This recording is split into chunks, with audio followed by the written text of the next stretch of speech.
Hey, hello everybody. It's the Support Our Hashtag Creatives podcast.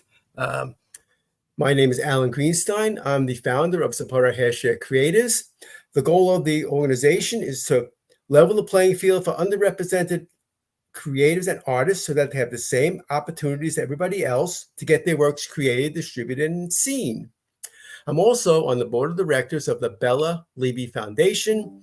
The goal of the Bella Levy Foundation is to fight human trafficking and to create a safe haven for its warriors.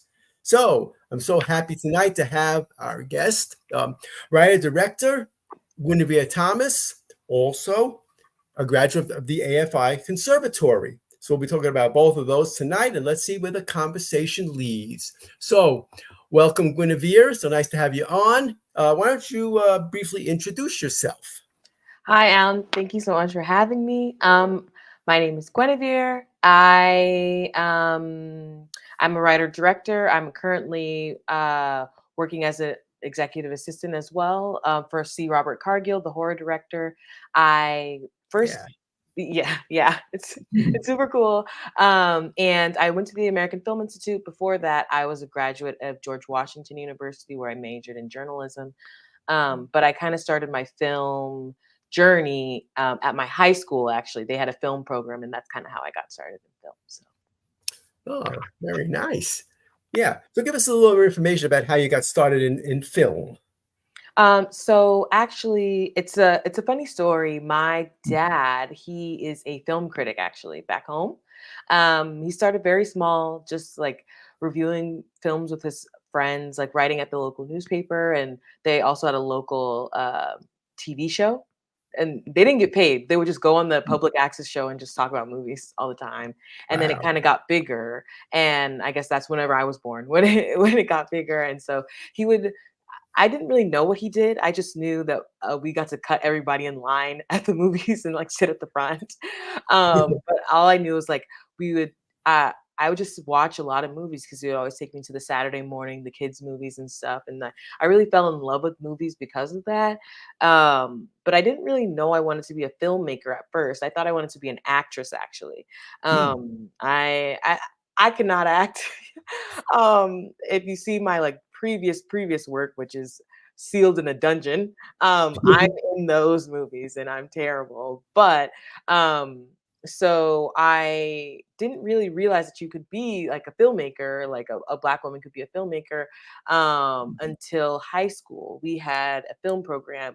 I went to the Ann Richard School for Young Women Leaders, and they had a film program because they were working to get more women into film. Like we had 3 different pathways that were underrepresented by women, and so you could choose one of the 3, and one of them was film, which I chose. And so for a while, I just was acting because that's the only thing I knew you could be. I really loved That's So Raven, and I wanted to be Raven. So I would just like always act in all my friends' films. Um, and it wasn't until uh, the 11th grade, I guess, when one of my teachers was like, okay, you can't keep acting. Like you need to actually like do something in this class. And I always loved writing. I thought I wanted to be an author at one point. I love stories. I loved writing. So then I was like, okay, fine. I'll write. I'll direct. I'll do something. So I wrote and directed my first short in the 11th grade, and I really liked it. And so I continued on. And it was kind of like, I guess you could say it was a horror movie or thriller. I don't know if I even really knew about genre really then. So yeah, and so then that kind of like skyrocketed me into where I am now. And so then I went to George Washington University for journalism, and I did a specialization in multimedia journalism at SMPA, the School of Media and Public Arts. And then from there I went to AFI. Oh, yeah. Yeah, I know about George Washington University. That's right around where I live. Mhm. Yeah. Right. Oh, that's fantastic. So we're going to talk about your one of your current projects called the Garden of Edette. Yes. Yeah. And so why don't you briefly tell us what it's about, like the synopsis? Yeah, so the Garden of Eden is about an older Creole woman who's been alive for 150 years because her life um is tied to this her soul is tied to her flesh-eating garden. And so every 10 years she has to feed her garden or she has to feed a human to her garden in order to stay alive. And she's been doing this for a very long time. And when our movie takes place, she's at the 150-year mark and she's kind of wondering like what's the meaning of life, why am I still here, why am I still killing people, like I kind of don't want to do this anymore. And so then as she's like going through all this turmoil, she meets another young Creole girl in her neighborhood who's very curious about her culture, wants to learn about her culture. And so Edette is skeptical at first, but they form a friendship. But once they're forming a friendship, they get to know each other. The garden starts to get angry and jealous, and it's also Mm, hungry and it wants to eat Perry, mm. the young girl. And so Edette has to decide whether she's going to feed the young girl to the garden or if she's going to finally stop feeding people to the garden, finally allow the garden to die and intern herself. Oh, wow. Yeah. So I've heard it said that this is read that it's a Creole Southern Gothic film. Now, Yes. we'll get to the Creole part in a moment, but what does Southern Gothic mean?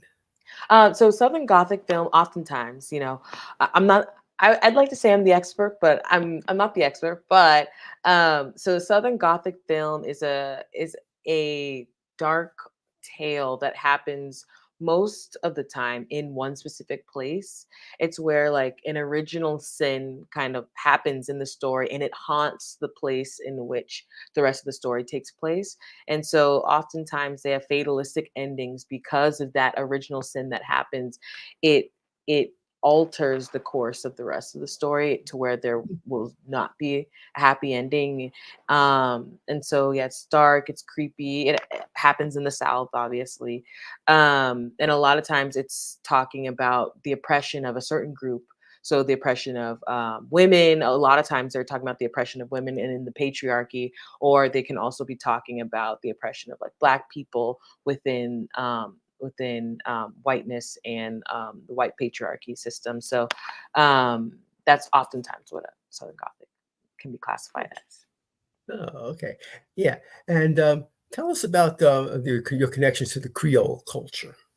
Oh, yes. So, my family is Creole. Specifically, I'm both sides actually. My family are Creole, but specifically, my mom's side are the ones that really engage with their culture. And so, yeah, my family is Creole. Creole people are the Louisiana Creole people of Louisiana, and so I know oftentimes when I say Creole, people think I'm Haitian. So always have to clarify that I'm Louisiana Mm. Creole because while the two cultures are similar, because a lot of slaves from Haiti came to Louisiana, and that's kind of how our culture got created. There are major differences. Oh, okay. So Um, before we go any further, what I'm going to do, with your permission, is to play the trailer for the Garden of Yvette, I mean. So let me get to push some buttons, and we'll get to that. Okay, hold on.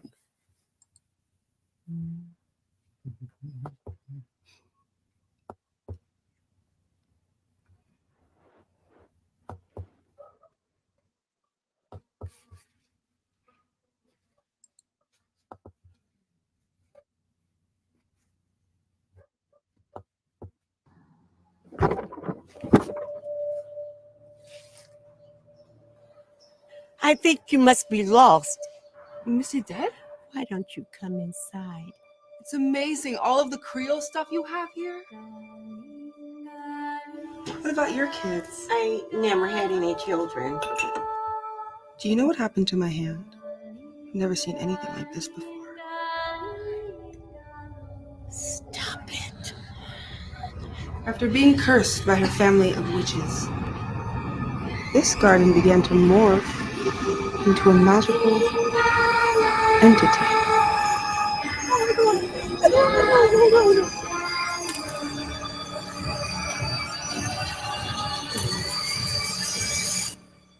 Bienvenue back, mon fleur.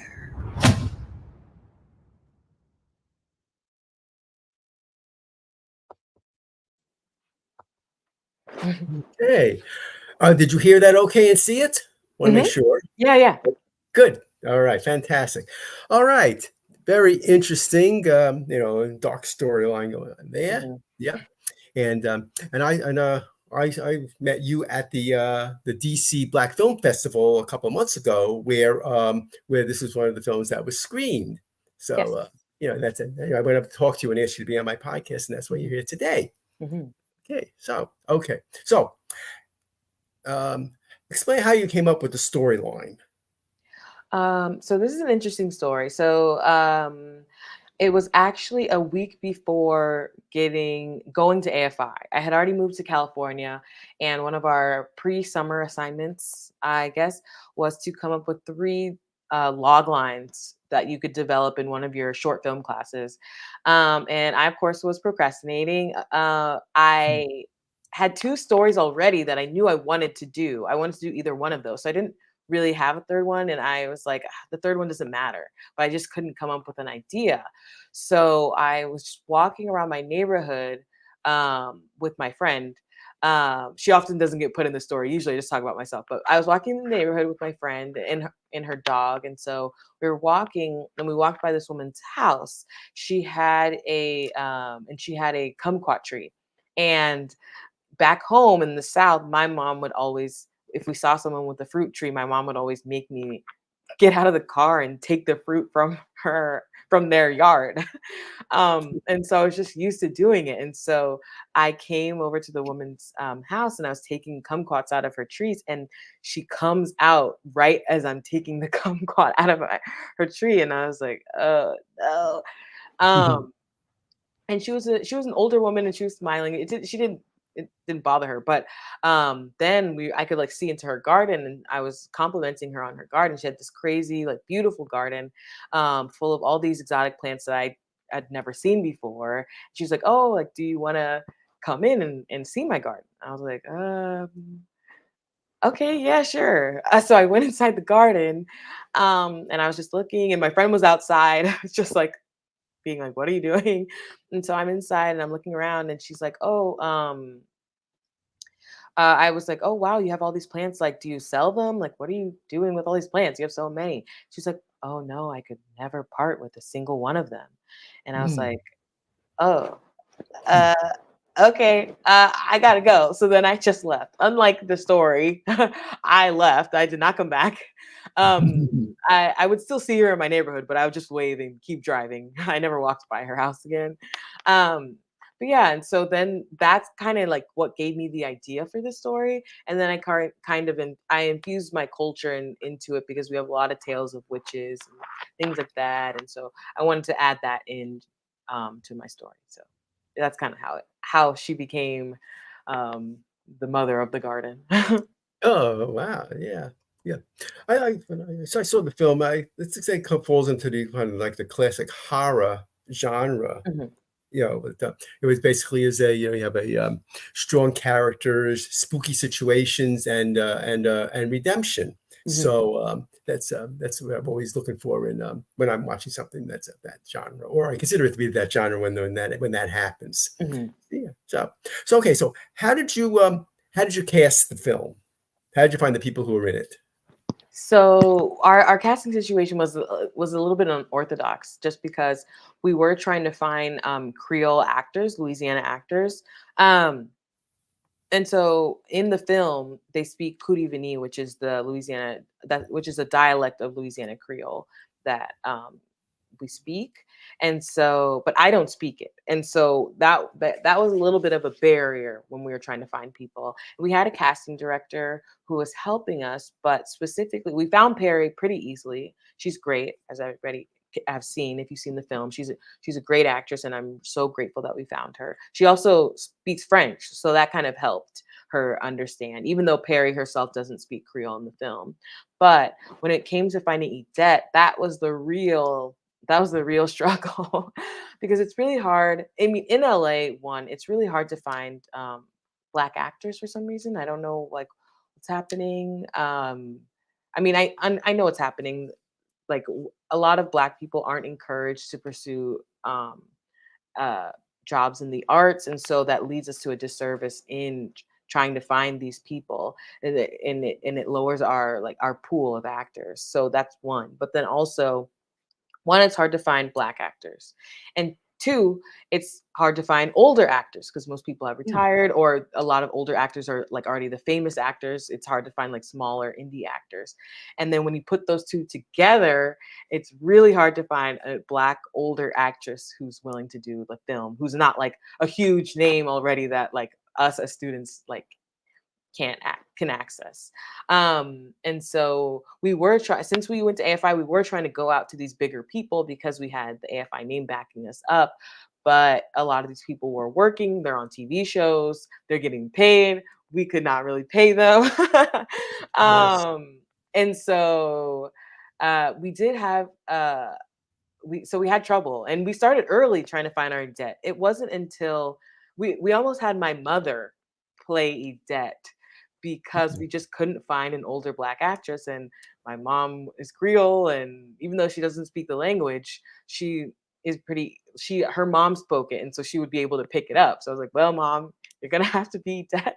And she was ready to do it. It wasn't until a week before, when we had a camera test. So my mom lives in Austin, we were filming in LA, we couldn't have her at the camera test because she was busy. So we just called in an older actor who had my mother's same skin tone, who had been in who'd been an extra in one of my other friends' films. And so we just called her in, and as soon as she walked into the camera test, I was like, oh my God, I was blown away. I was like, oh my God. I was like, who is this woman? And we were put in. She was just so lovely to talk to as well. She's just one of the most lovely people that you can ever meet in your life, if you ever had the chance to meet her. It's a privilege. And so we like put her in the makeup, and she was just in front of the camera, and she was posing.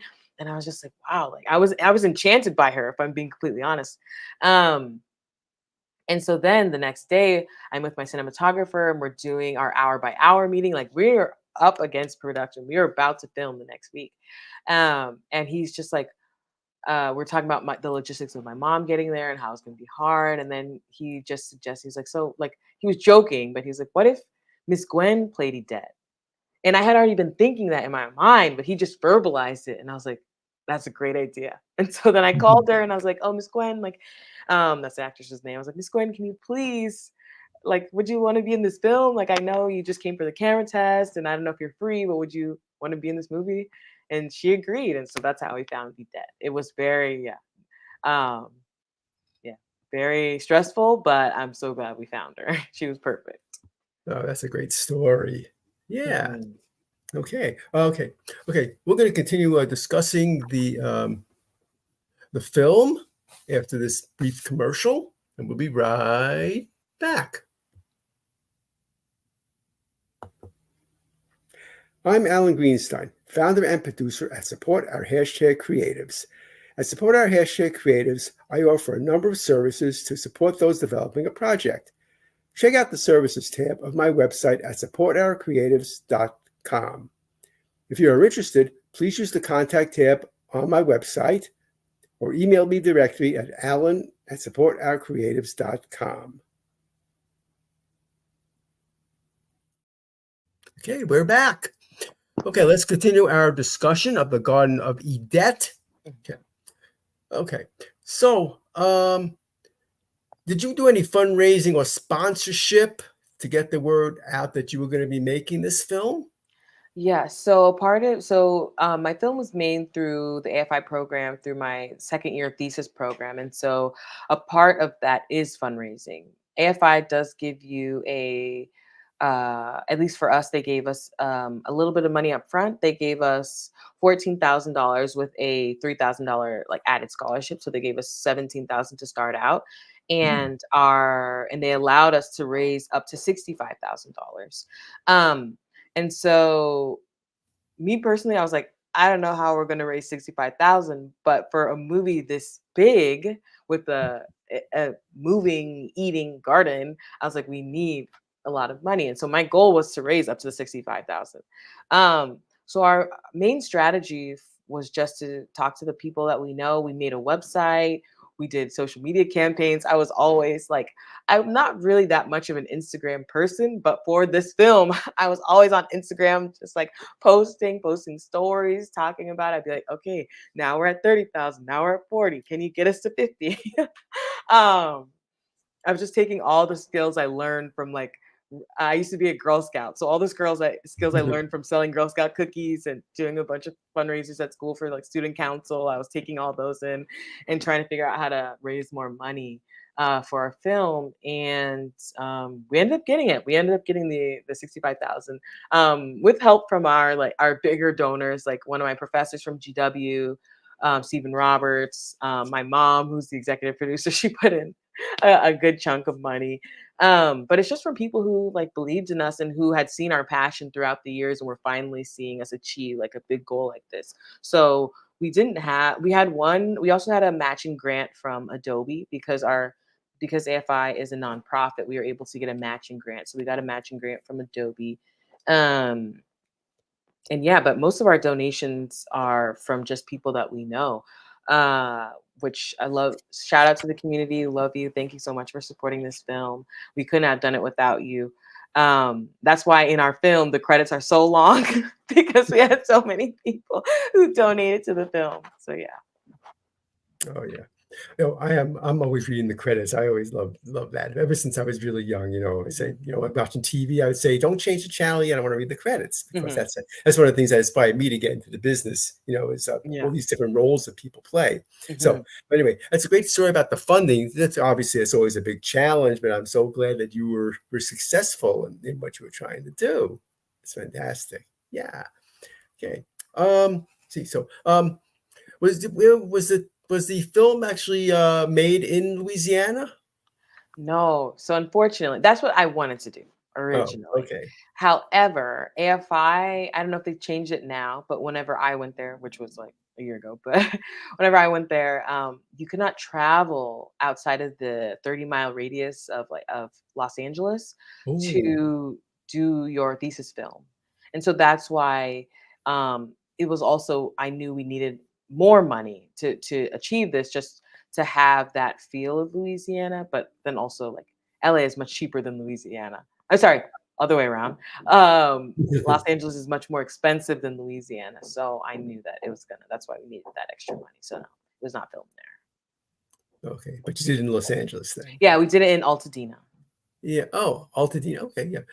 I've heard about that 30-mile rule, by the way, Yeah, involving, I guess, different costs based upon that particular arbitrary limit. yeah. Wow, that's something. Yeah. Okay. Yeah. I wasn't sure. So I figured I had to ask, where it was actually filmed. Wow. It was really great, though. Okay. So, let's see. So the Garden of Eden is currently on the festival circuit. Will that be continuing for a while? Yeah, I believe so. So we're winding down. The summer was a very busy summer. Whenever I met you, I was deep in the thick of it. I was going to so many festivals, and I was kind of cursing myself. I was like, "Why did you apply to all of these? I'm so thankful they let you in, but you have to go so many places." Um, but so right now, in October, on October 25th, we are playing at the Michaud Film Festival. October 25th, 10 p.m. At the Culver City Theater in Los Angeles, if anybody would like to come. Oh, wow. And then we are also playing. We've been selected for another festival in Chicago, and that won't be until November. And then I have a few more festivals that I'm waiting to hear back um, from, but so far the Chicago one seems to be our last one until I hear back from those other. And I only have like 3 more left, so it's winding down a little bit. Winding down a little Oh, bit, thankfully. okay.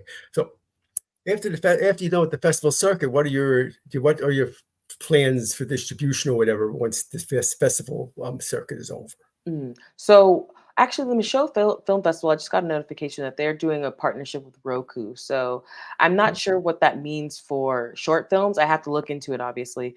But hopefully, we get distribution through there because that'd be great. But then also, I applied to another, I guess, contest on YouTube for YouTube. It's the YouTube channel Alter. It's like a horror. It's a horror short film channel on YouTube. And so I applied there. So hopefully if our film gets in, then we'll have a platform on there. And it's a huge, huge horror platform. So I'm hoping that we can get on Alter and then find our people, find our horror people to like our film. Oh, fantastic. Yeah. Okay. Well, good luck with that. Looking Thank you. forward to, how you go through the process because, Mhm. people want to learn, how do you, how do you get Oh a film yeah. seen out there, right? So, Mhm. so you're learning and people can come to you. You can tell them, what you've done and your successes and pitfalls, Yeah. if any. It's great. Yeah. Okay. So let's talk about the AFI Conservatory. Mhm. Okay. So first, what is the AFI Conservatory and what steered you to apply? Oh, so the AFI Conservatory is a 2-year graduate school program. Although you don't have to get a graduate degree, you can also get a certificate if you did not go to undergraduate. I mean, sorry, yeah, if you did not go to undergraduate. But it's a 2-year program where you basically um, not master, you can specialize in 5 different disciplines: producing, writing, editing, cinematography, directing, writing, editing. I think I said all. Oh, production design. I always forget that. Production design is the 6th one. And so for the first year, you make 3 different films, and it's really about like learning about film, making film, and honing in your voice. And then that second year is all about your thesis, and then also your plans after AFI. And you can get an internship and do stuff. So that's where I got both of my internships during that time. And then I was doing my thesis as well. Oh, okay. Yeah. Okay. Oh, yeah. So what are the different paths of study does the AFI Conservatory offer? Yes. So it is writing, directing, Yes. producing, cinematography, editing, and production design. Okay. And you specialized in which areas? And I specialize in directing. So you can only do one. Oh, You the can one. Oh, have, yeah, okay. you can only do one. You can have classes, like for example, directors do have writing classes and so do producers. And I think even writers, they have like one directing class for like the writers. But you're really like specializing in one. So that's why it's usually people refer to it as a second career program because it is after you already know exactly what you want to do and then you're specializing in it because you won't be learning about other stuff really. Oh, okay. Mhm. Yeah. Okay. And the benefits of attending AFI. Yeah. Also, I realized I didn't answer your question about how I found out about it. So I'll say Oh, that now. sorry. No. Yeah. No. I realized I didn't say anything. So I actually found out I didn't know about AFI. People always call AFI like the industry's best kept secret because people don't really know much about it, even though it is one of the top film schools. We used to be number 1. I think we're number 2 now because people beat us out. But I found out about it because I was talking to my professor, Stephen Roberts, who was also a donor on my film. I was talking to him after graduating George Washington University. I was like, oh, I don't know if you know anybody at NYU or USC, but I'm really thinking about going to these 2 schools. And I just like to talk to somebody about it to see if it's worth it. And then he's like, well, I don't know anybody there, but I know somebody at AFI. And I was like, oh, what is this? So then I'm like looking it up, and it seems like it's the perfect program because also NYU and USC, their graduate programs are 3 years, and I didn't really want to be in school for 3 years. I was just coming off of being in school during COVID, so I was like, I really don't want to be in school for too much longer. And I wanted to focus on directing. I didn't want to do anything else because I have to say I really can't do anything else except for writing, but all the other disciplines I can't really do. So it's like I know exactly what I want to do. And so then I talked to the president emerita, Jean Picker Furstenberg, and she really like gave me more info about AFI, and that's how I made my decision to apply there. Funnily enough, it ended up being the only school I got into. I didn't even get into NYU or USC, so it didn't even matter. But what was the benefits? Was that your last question? The Yes. benefits? Yes. So it really benefited me specifically because I didn't have any formal film training. I had my training in high school, but it was just like a smaller class, and they were really teaching us the basics. And in college, I was in the journalism department, so the most film we talked about were documentaries. Hmm. And so I really, really wanted to get that formal training in directing because I had experience writing. I took 2 screenwriting classes in at GW, and I had been writing for a long time. Um, but I really wanted to be more technical and learn more about what directing is really, because people are always like, I'm a director, I'm a director. But what does that mean? Like, what do you do? It's really hard to like pin that down. And so AFI really helped me with that, specifically first year. And then also the AFI name, I'd say, really helped me get my internships at my 2 big internships at Array, Ava DuVernay's company, as well as Monkey Paw, Jordan Peele's company.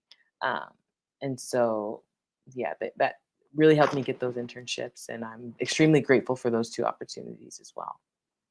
Okay, so yeah, so going to AFI definitely was a ticket to see, just like you mentioned about Ava DuVernay's Array, for example. Fantastic. Yeah, yeah. Okay, yeah. I in Silver Spring, Maryland, near where I live, there's actually an AFI theater. So that's one way I heard about AFI. Oh, yeah. Yeah, Yeah, and that I went to the theater in college. I would go to the theater to see like the art movies or whatever. So I was a bit confused when I was like, they have a school too? I was like, is it yeah, NBC? And I just didn't know. yeah. Yeah. And I also heard about the AFI Conservatory. The person used to live, her name is Morgan Whiteman. She's a filmmaker, and she used to live around here, and she went out to California to go to the AFI Conservatory. So that's how I found out about that. Another how I found out about it. Yeah. Yeah, Morgan was she mentored me a little bit during her time at AFI. She was a director in the year above me. Yeah. Yeah, so we have a connection right there with Mhm. Morgan. Yeah, yeah. I worked on some when she was in this part of the country. There's some project that she was associated with that I was also working on. Okay. That's how I met Morgan. Yeah, yeah. Okay, yeah. Okay, so we're gonna have another brief commercial break, and then we'll be right back. I'm Alan Greenstein, founder and producer at Support Our Hashtag Creatives. If you make something, albeit make a movie, start a business, write a book, make a physical product, run a nonprofit, promote people, are a songwriter, etc., you too are a creative, and I would love to have you be a guest on the Support Our Hashtag Creatives podcast. If you want to be featured on this podcast, please use the contact tab on my website at supportourcreatives.com or email me directly at alan@supportourcreatives.com. And we're back.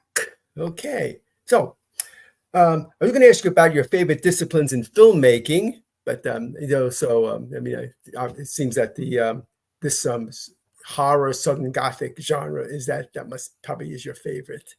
Yeah, I'd say horror. I really like horror, specifically like fantastical horror, like fantasy horror. I love creatures, even like the big ones, like King Kong, Godzilla. I especially love Kong. Kong Skull Island, shout out, love that movie. Wow. Yeah. But I think also I love comedies as well, specifically mockumentaries. I'm obsessed with all mockumentaries. Ooh.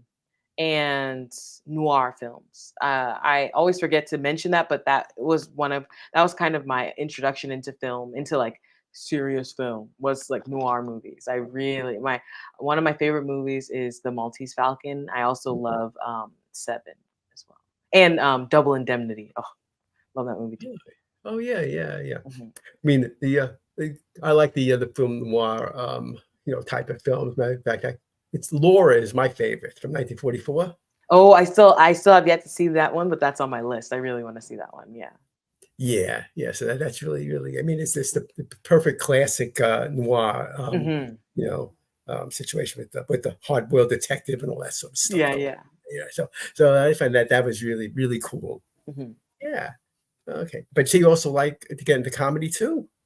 Yeah. Yes, I only have one comedy idea. I will have to say. So for people, like, don't expect to see too many funny movies from me, but I do have one comedy idea, and I love laughing. So people are always confused actually when they see me and they meet me and I tell them I do horror movies, because people always assume that I would do like comedy or something, because I'm always cracking jokes. But no, I never find my writing to be funny, so I'm like, I'll put that to the side. Yeah. Well, I've heard it be said that comedy is probably the hardest genre, Yeah, to deal with. yeah, it's really hard. So I'm like, I have one. Yeah, yeah. You mentioned about fantastical. It seems like Mhm, horror. It seems like horror pretty much is always is fantastical. mhm. I think. Yeah, I mean that's true. I think there's, I guess, the melding of like the psychological thriller sometimes can be confused as horror. And so for those ones, those don't inspire me as much. So I guess when I'm talking about like creatures, werewolves, vampires, like the lexicon of all those things. I love that type of stuff. And especially things that like folk horror, anything that like is related to like an old culture, like a forgotten culture, something like that. I eat those things up for breakfast. Yeah, fantastic. Yeah, yeah. I'd like to recommend a podcast called "Black Women Are Scary." Mhm, That's all about horror. Yeah, it's Wimoto Nayoka. She is the driving force behind that. I worked mhm. with her on that particular podcast. So Okay, so okay, yeah. check that out when you get a chance. Black Women Are Scary. Black women are scared. I'll definitely check that out. Yeah. All right. Okay. Let's see. Okay, so you mentioned your favorite disciplines in filmmaking, right? Directing, obviously. So Mhm, yeah, so it looks like that. So well, good luck as you continue with your directing and everything else. It's really well, it's very important, obviously, role to be playing. So mhm. yeah, Yeah, yeah. I like writing as well, but writing is just harder for Oh, me. It's just not as well. I mean, I started out as a writer, so I don't know why, but I'm in the season in which I feel like it comes in seasons. For every writer is so like brooding when it comes to their work, I guess. So for me, I'm in the brooding season right now. So uh, writing is not coming to me as easily as it once did. yeah. Do you have any thoughts about producing a feature film? Oh, regarding like for the Garden of Eden or just in general? Or just in general? Oh, yeah, yeah, yeah. I really want to make a feature. I've written a feature. I wrote one. It was a part of our curriculum at GW for my screenwriting class. So I have written a feature before. Um, but yeah, specifically for Garden of Eden, we are looking to make a feature, but then also larger. Like I have a few feature ideas that I'm working on that I'm just trying to um, get together before we, go public and talk to people and try to get funding and stuff. But yeah, definitely Garden of Edet takes precedent.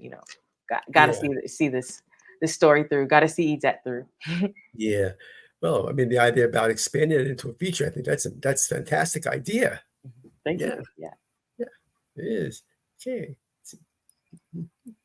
Okay. Tell us about some of the awards you have won over the years, including for the Garden of Edet. Yes. So I for Garden of Dead specifically, we won the Best Short Award and Best Actress at the DC Black Film Festival. It was a surprise. I missed the award ceremony because I didn't even know Oh, we were nominated. It was I just it slipped my mind. So then I like rushed over there to like, get my award.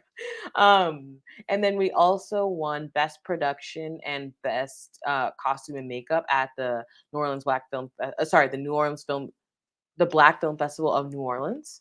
And then we also previously, before DC, we won the Audience Award at the Black Filmmaker Rebellion Festival, which was sponsored by Film Independent and the Golden Globes. So we won the Audience Award at that festival. So that was the first award that we won for Garden of Eden. And now, actually, we're nominated for Outstanding Student Project at the Michaud Film Festival that we're playing at this month. So we'll see. We'll see. Fingers crossed. wow. We'll see about Yeah. that one. Uh, good luck in So yeah. all that. Yeah. Mhm. But yeah, my awards mainly came with Edette, nothing really award worthy before. So hopefully Yeah, more award worthy things after. yeah. Well, man, I have to say that I'm so glad that I got to attend the DC Black Film Festival where you won those 2 awards. I think Mhm. that was so amazing.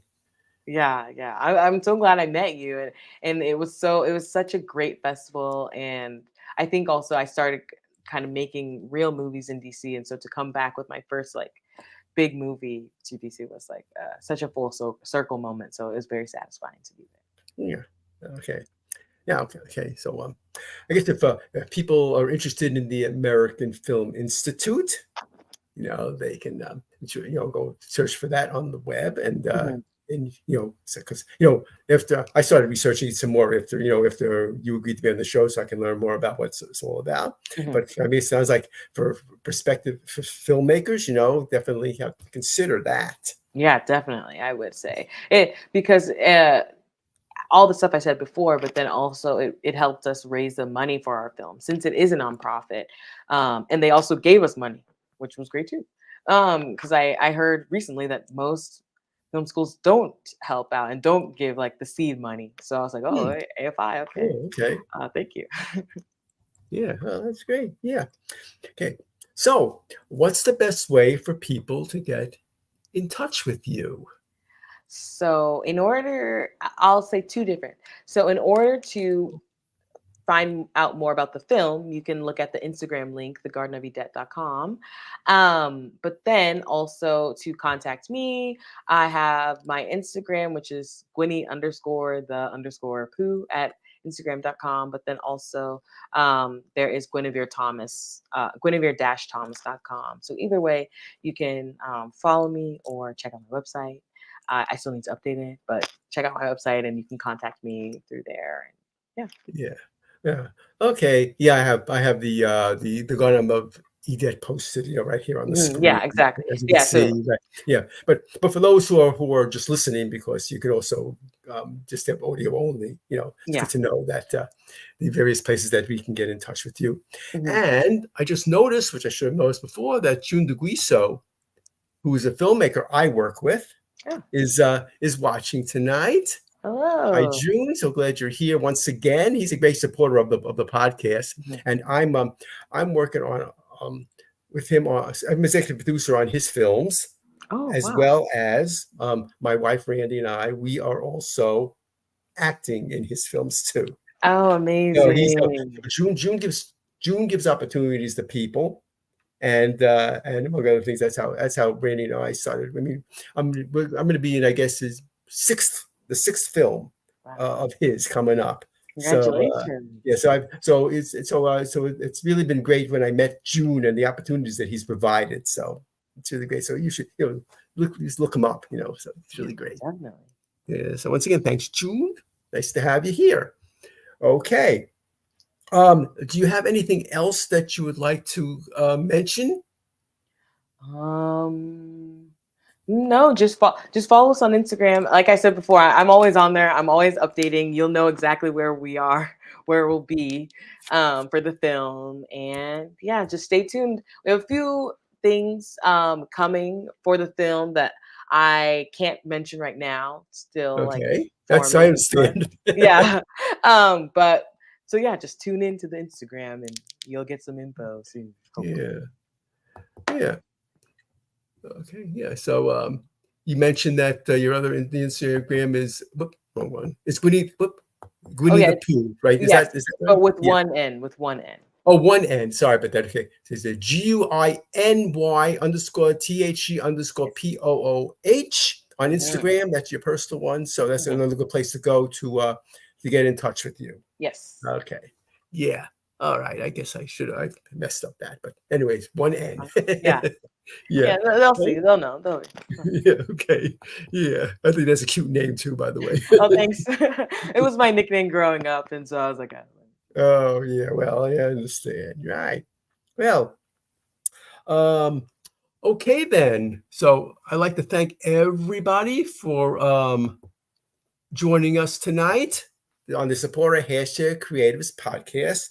I want to let you know that this episode will be repurposed and will show up on Spotify and all your other favorite streaming places, and where you can also, tune into my previous episodes and future episodes there too. So, little self plug there.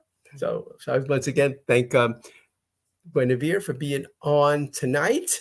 And with that, I'm going to say good night, everybody. Night.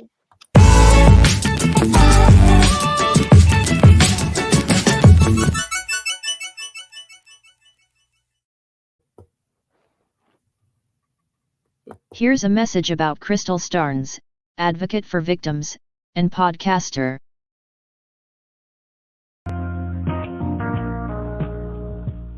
Are you an entrepreneur, actor, music artist, or someone trying to make a difference in the community, or have a story that can help someone suffering in silence? If your answer is yes, then you need to check out Crystal Starnes' various podcast shows that she produces and hosts. Come on one of her shows and make a difference. Promote your business on her platforms. Ask her about package deals to get your brand more noticed. Want a commercial about your business done by her voice? She also offers package deals for that service. You can find her at crystalstarnshow.com and voiceforvictimsradio.com. Also, if you want access to all her podcast shows and blogs, join her community awareness page for just $4.99 a month. That's right, just $4.99 a month. Then you would have access at a click of a button to her various platforms. Crystal Starnes is trying to make a difference for all people in the world. She wants to help as many people as she can so no one is suffering in silence. Anyone who has a vision and wants to achieve their dream, she has the passion to help promote you to get you to the next level of success.